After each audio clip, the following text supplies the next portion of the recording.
everyone, myself Kirti. Hope you like the session and learning new things. चलिए आइए, आज हमारा न्यू वेबिनार आ गया है और न्यू वेबिनार का टॉपिक है ruling the country side. Ruling the country side आपका किस सब्जेक्ट में आता है? हिस्ट्री। बिल्कुल अच्छे से याद रखिएगा। अब मान लीजिए आपको कोई भी टॉपिक मिलता है तो उसका मतलब क्या होता है आपको सबसे पहले उसके समझना चाहिए। आप जैसे मान लीजिए आपका कोई नाम रखा था तो आपको उसका मतलब समझ में आना चाहिए ना कि आपका नाम किस वजह से रखा है, उस नाम का वजह क्या, शब्द क्या, उसका मीनिंग क्या होता है। हर एक चीज़ का कुल मिला के आपका मीनिंग समझ में आना चाहिए, चाहे वो इसका हो या आपके नाम का हो या आपके anything, any smaller to bigger thing, meaning समझ में आना चाहिए। तो फर्स्ट ऑफ ऑल हम इसका मीनिंग समझते हैं। रूलिंग द कंट्री साइड, आखिर इसका मतलब है क्या? रूलिंग यानी कि जो कंट्री साइड पे आके हमारे पे रूल किए हो, शासन किए हो।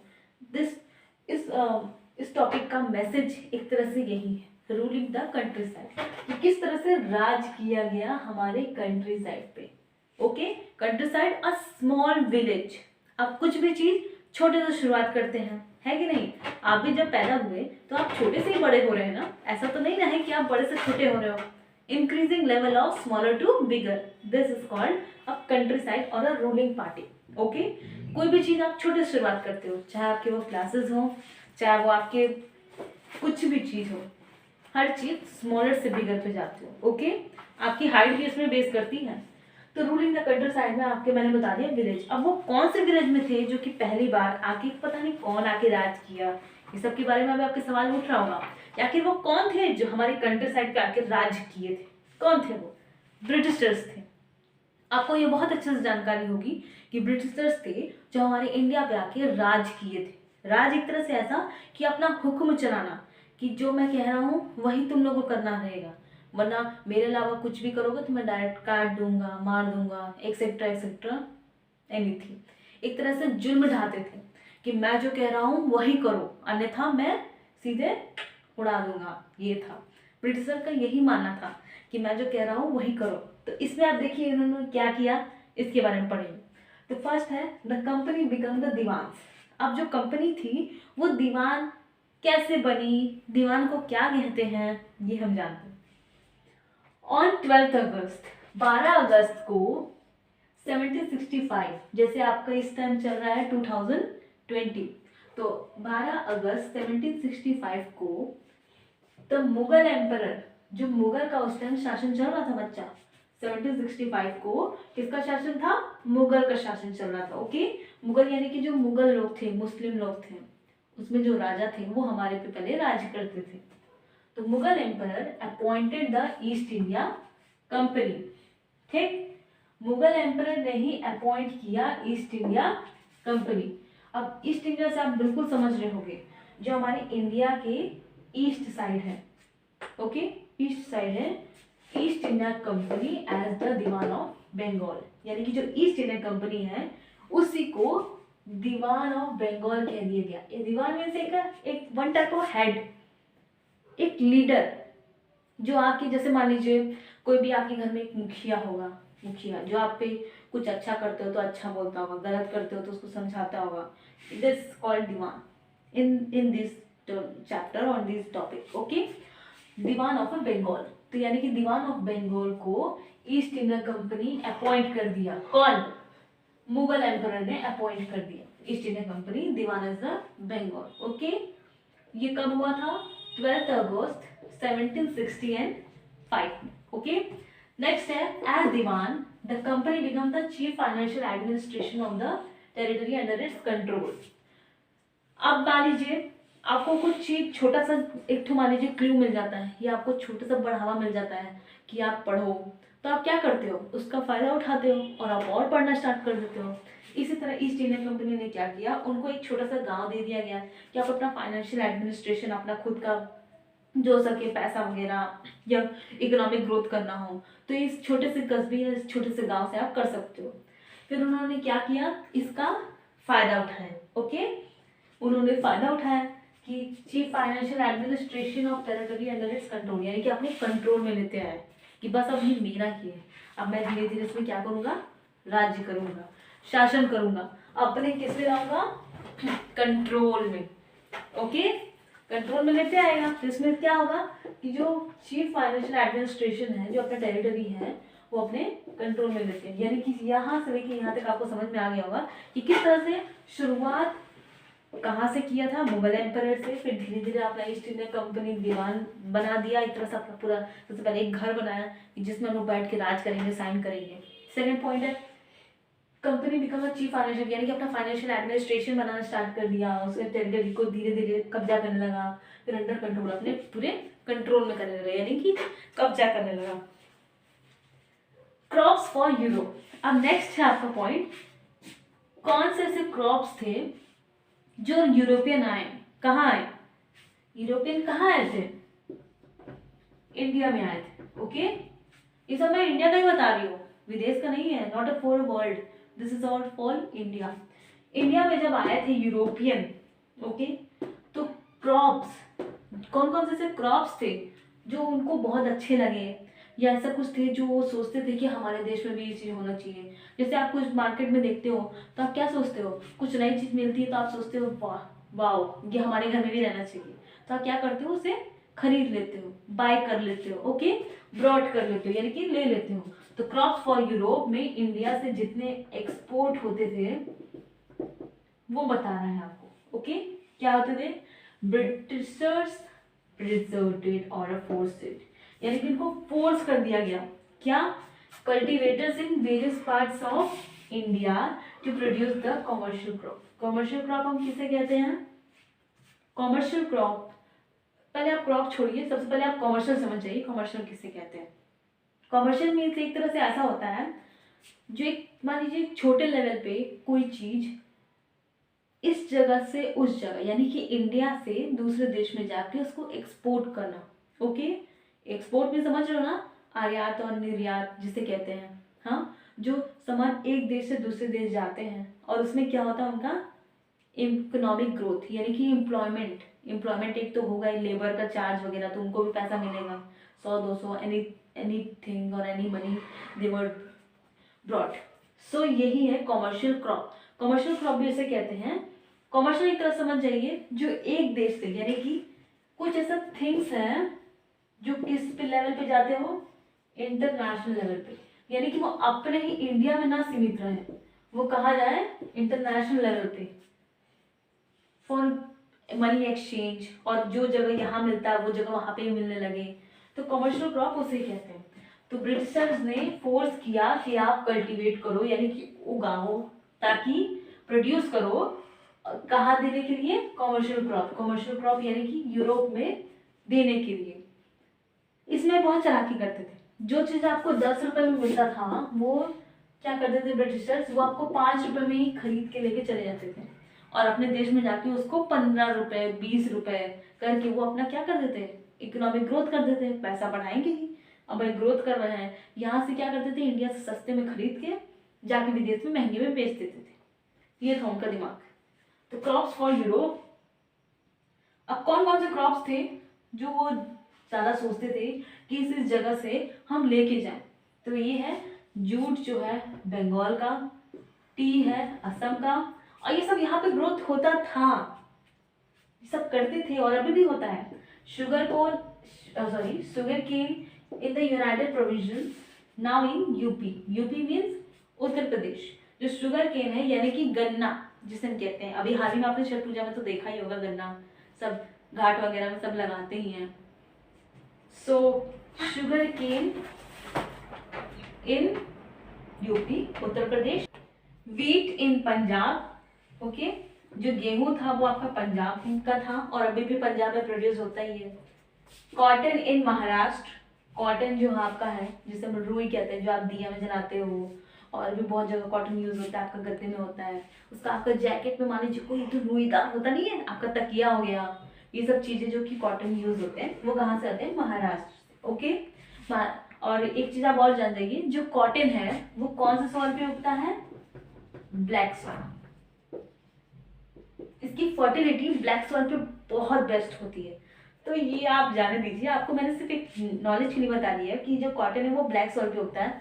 अगर आप वेबिनार के अलावा हमारे क्लासेस में बिल्कुल ज्वाइन करिए, तो यही मैं आपको एकदम अच्छे से एकदम ब्रीफली समझाऊंगी कि ये ब्लैक सॉइल कहाँ पाए जाते हैं, किस तरह होते हैं, और सॉइल के भी बहुत टाइप्स होते हैं, बहुत बहुत बहुत टाइप्स होते हैं, बट जो मेन है वही आपको बताऊंगी। बट आप सबसे पहले वेबिनार का कंप्लीट कर लीजिए, उसके बाद हमारे जरूर सेशन पे आइएगा।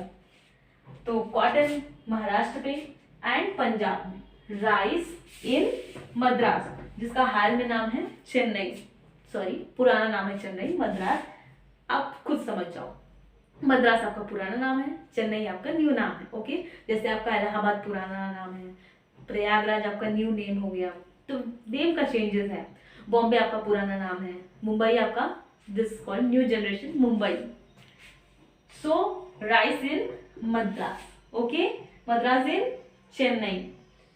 तो ये तो आपका हो गया लेवल की कैसे कंपनी दीवान बनाई, कैसे क्रॉप यूरोप में प्रोड्यूस हो गए।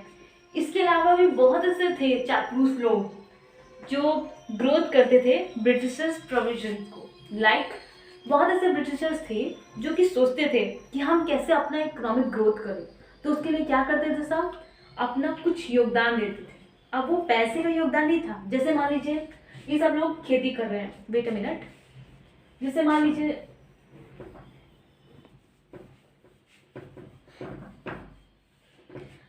लीजिए वो क्या करते थे, कोई ऐसा होता था, सबसे पहले क्या करते थे साहब, ऑक्स, यानी कि सिर्फ बैल से सिर्फ वो खेती करते थे।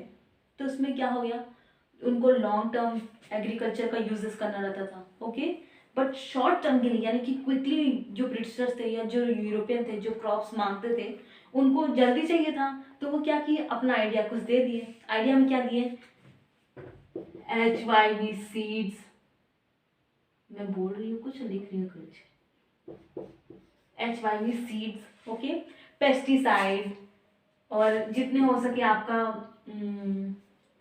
जैसे ऑक्स के अलावा आपका हो गया हार्वेस्टिंग का कुछ प्रोसेस, मान लीजिए these are the form of agriculture, okay. Agriculture में आपका जो पुराना वाला फॉर्म था वो सिर्फ ऑक्स के थ्रू था, यानी कि जो भी सब खेती करते थे सिर्फ बैल से, ओके, बैल हो जो हुक होता था सब उससे ले लेके सब स्टार्ट हो जाते थे, सिर्फ खेती उसी से करते थे, और वो लॉन्ग टर्म प्रोसेस था। ऑक्स के अलावा जैसे मान लीजिए जो मैंने अभी आपको बताया कि जो सिर्फ एक पिन एक हुक से, यानी कि सिर्फ खेती करते थे सिर्फ एक रस पे, यानी कि सिर्फ वन लाइन पे, ओके। और इस पे भी मान लीजिए कुछ ऐसे नेचुरल थिंग्स, जैसे आपका हो गया काउ डंग, ओके, जो आप मान लीजिए कोई पेड़ वेड़ जलाते थे तो उससे भी कुछ जो खाद मिलता था आपको, सिर्फ वही सिर्फ यूज करते थे। अब उसमें क्या हो गया, नेक्स्ट आपका ये आ गया मॉडर्न, जो ब्रिटिशर्स के द्वारा ये सब कुछ आइडिया दिए हुए हैं। यानी कि मान लीजिए कोई आपके खेती कर रहे हो, आप लोग कर रहे हैं या आप लोग की जानकारी में हो, तो आप क्या करते हो, उसमें जितने आपके रहेंगे वेजिटेबल्स रहेंगे या आप जो चीज़ उगाते हैं उसमें कीड़े लग जाते हैं, तो कीड़े को मारने के लिए आप क्या करेंगे, वीड्स, HYV सीड्स, ये सब क्या करेंगे, इस सबको बचाने के लिए आप कीड़े मकोड़े और मारने वाले सब दवाई डालेंगे, ठीक है।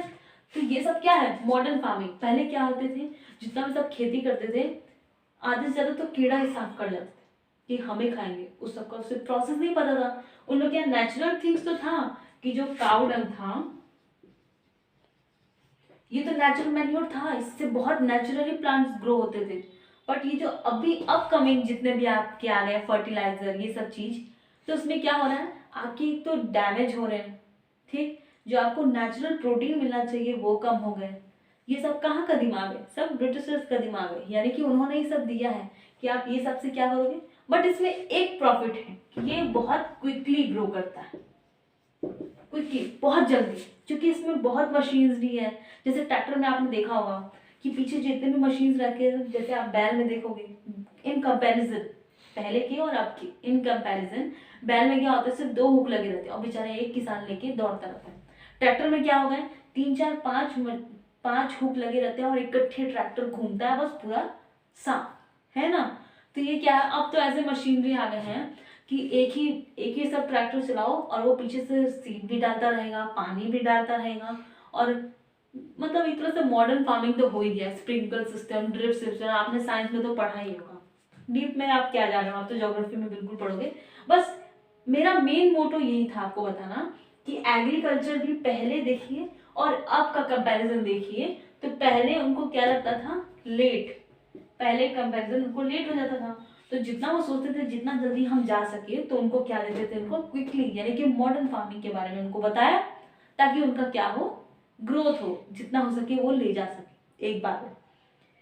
इसी में का आपका है एक इंडिगो प्लांटेशन। इंडिगो प्लांटेशन में one such crop that's are called indigo. Indigo एक ऐसा प्लांट था जो कि सब सोचते थे कि इंडिगो प्लांटेशन पे सब जाए, सब उसको खरीदे। अब इंडिगो प्लांटेशन क्या है वो मैं आपको ब्रीफ में बताऊंगी। चलिए आइए इसको मैं थोड़ा रब कर दूं। नेक्स्ट टॉपिक है हमारा ब्लू रेबेलियन एंड आफ्टर। तो रेबेलियन किसे कहते हैं, रेबेलियन कहते हैं विद्रोह। विद्रोह किस चीज के लिए विद्रोह, ब्लू।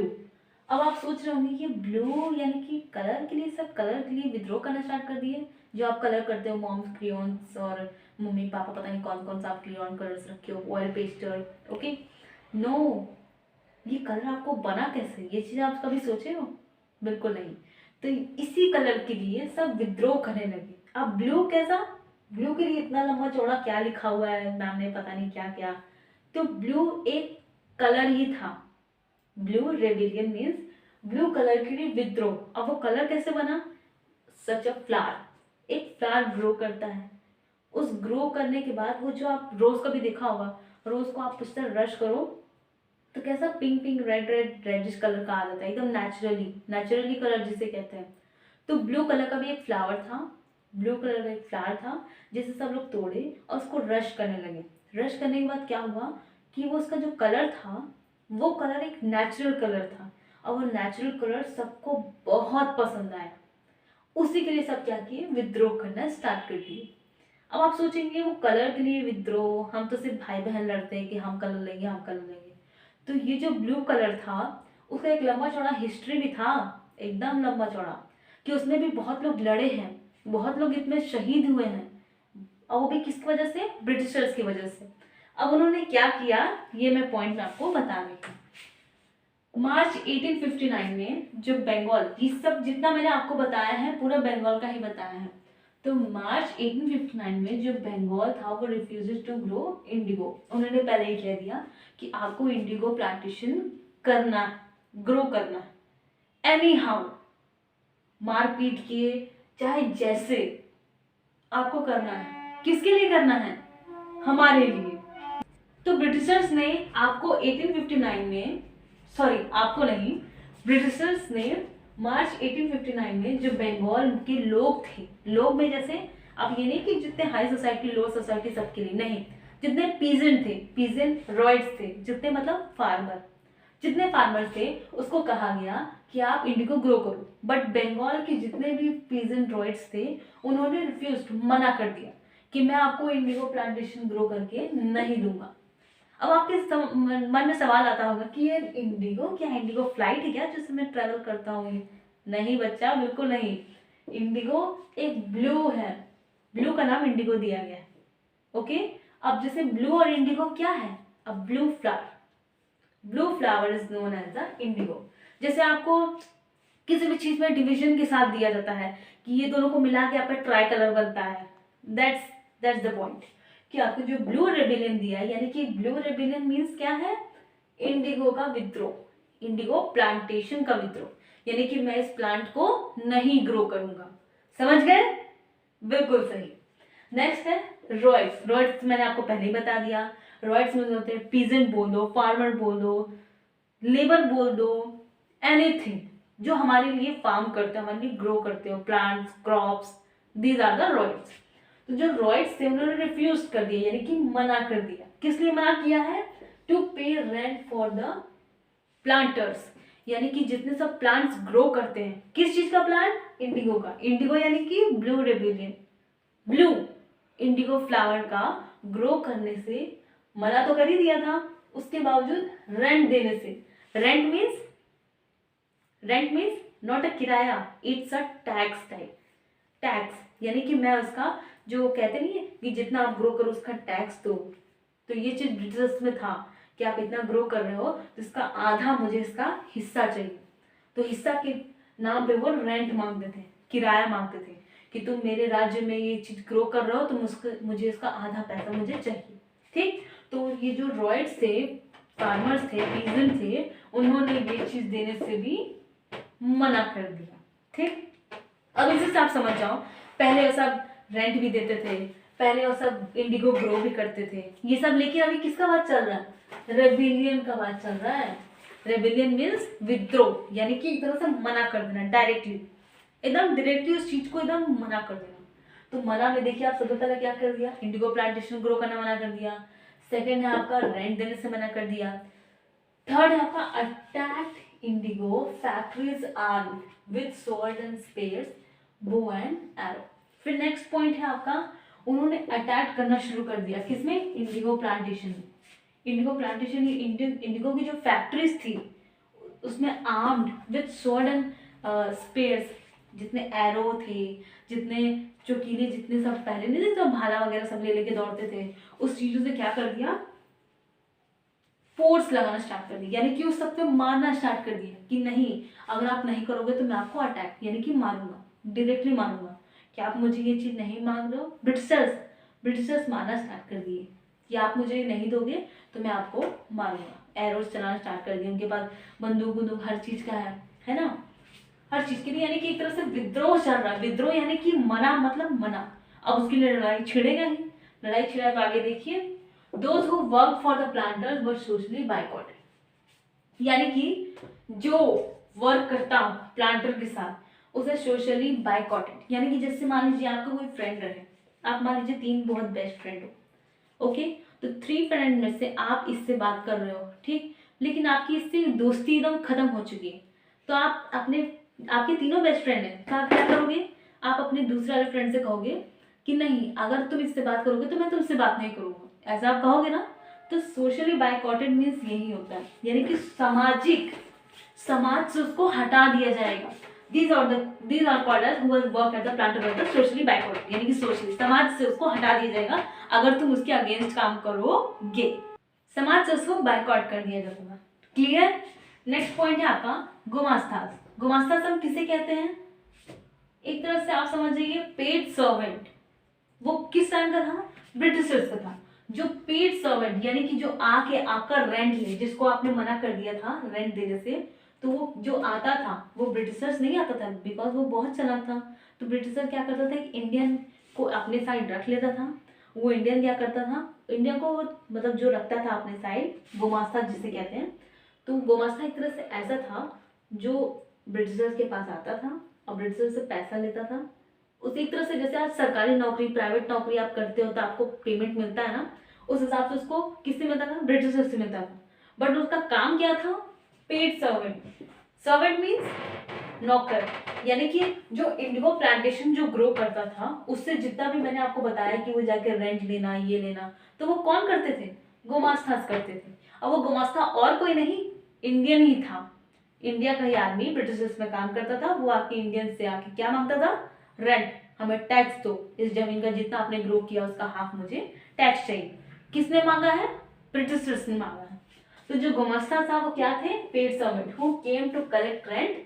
और उसके आगे देख लो बच्चा, वर बीटन अप। व्हाई?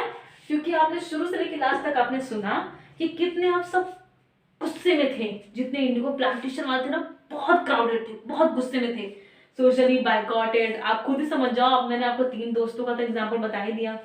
उसमें क्या था? तो सोशली बायकॉटेड हो चुके थे, इनकी समाज से उसको हटा दिया गया था। तो ये किस खेत की मूली है? गुमास्ता तो ऑलरेडी एक ब्रिटिशर्स का सर्वेंट था, जिसे हम लोग अभी बोलते हैं, जैसे किसी से हमसे बातचीत नहीं होता तो हम डायरेक्टली कहते हैं अगर तुम उससे बात किए तो मैं तुम्हें फेंक दूंगा, मैं तुमसे बात नहीं करूंगा, मैं तुमसे कट्टी अब्बी वगैरह वगैरह ये सब चीज।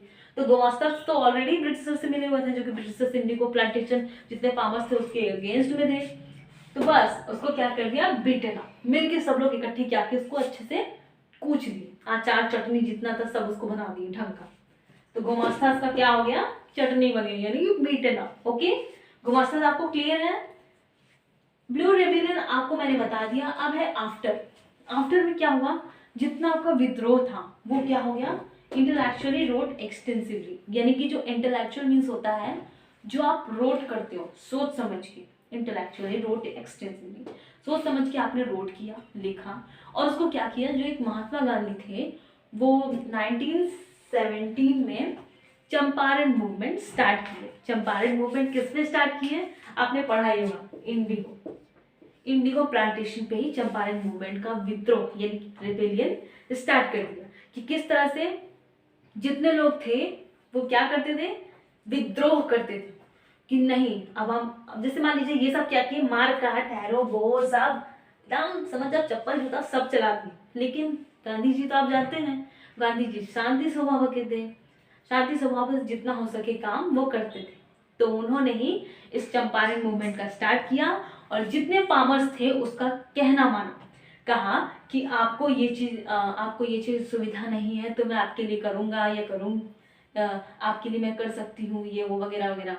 ये गांधी जी ने नहीं कहा कर सकती हूँ, ये तो मैं बोल रही हूँ आपको समझाने के लिए। ओके, तो जैसे मान लीजिए आपका आफ्टर में बहुत चीज़ है, आफ्टर में ये सब चीज़ों के बाद अब क्या किया गया, अब गांधी जी के टाइम तो आर्मी था ही, ओके, तो आर्मी बुलाया गया। आर्मी के बाद इंडिगो कमीशन सेटअप हो चुका था। इंडिगो कमीशन मीन्स जैसे मान लीजिए आपको कोई चीज़ नहीं समझ में आता, आपको डाउट क्लियर नहीं रहता, जैसे मान लीजिए आप पीटी में आप जाते हो स्पोर्ट्स खेलने, ओके, तो आप क्या करते हो, स्पोर्ट्स में आपको कुछ समझ नहीं आता तो आप कौन से टीचर के पास जाते हो, पीटी टीचर के पास जाते हो।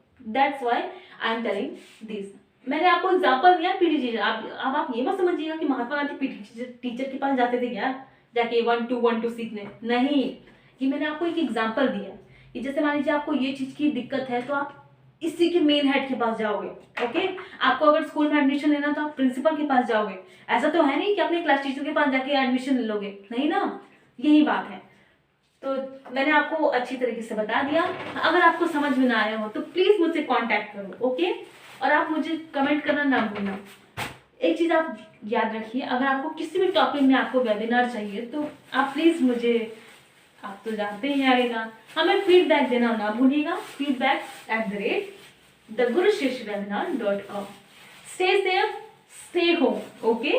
Happy, bye bye.